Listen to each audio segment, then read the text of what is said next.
నమస్తే, welcome to BRK. నేను దేవిక. మీ డబ్బు 10 రెట్లు పెంచుకోవాలని అనుకుంటున్నారా? టాప్ 3 మార్గాలు మీకోసం. ఈ రోజు ఒక రూపాయి రేపు ₹1,00,000 అవుతాయి.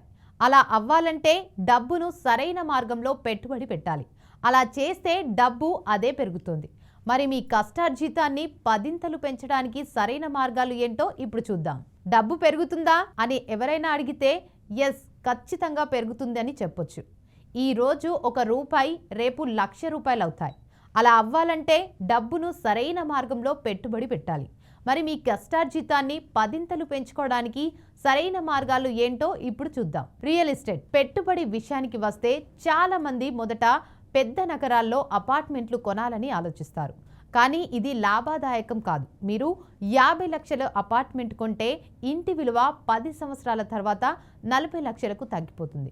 మీరు ఆ అపార్ట్మెంట్ను 10 సంవత్సరాల అద్దెకు తీసుకున్నప్పటికీ దాని నుండి మీకు ఆదాయంగా ₹10 లక్షల మాత్రమే వస్తాయి. ఇక ఇంటి విలువ 40 లక్షలు, 10 సంవత్సరాల అద్దె 10 లక్షలు అని మనం అనుకోలేం.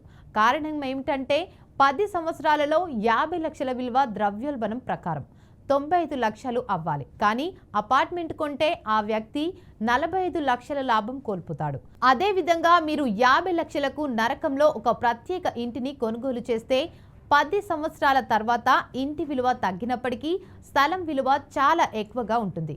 అదేవిధంగా ఖాళీ ఫ్లాట్లు, వ్యవసాయ భూములు పెట్టుబడికి అనుకూలంగా ఉంటాయి.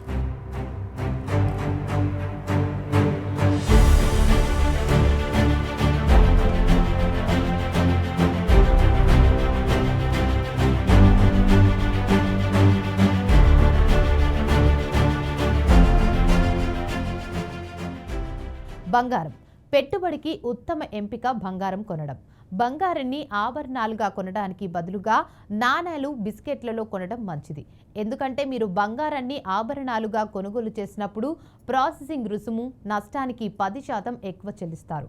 మీరు అదే బంగారు నాణేలు, బిస్కెట్లను కొనుగోలు చేస్తే మీరు ప్రాసెసింగ్ రుసుము, నష్టాన్ని జోడించలేరు. మీరు కొనుగోలు చేసిన ఒక నెలలోపు ఒక నగదు అమ్మితే బంగారం ధర పెరిగినప్పటికీ ప్రాసెసింగ్ రుసుము, నష్టం ఇప్పటికీ మీకు నష్టమే.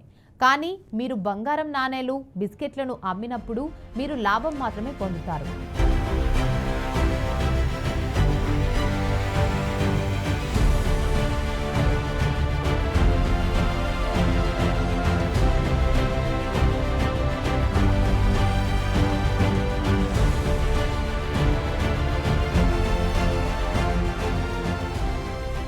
బీమా, ఫిక్స్డ్ డిపాజిట్.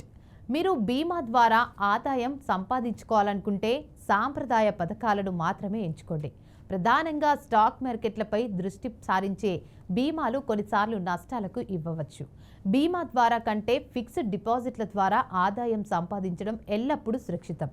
మీరు 10 సంవత్సరాల పాటు బీమాను కొనుగోలు చేస్తే 12 సంవత్సరం నుండి మీకు సంవత్సరానికి 85,000 నుండి 95,000 ఆదాయం లభిస్తోంది. చెల్లించిన మొత్తం 11 లక్షలు మాత్రమే.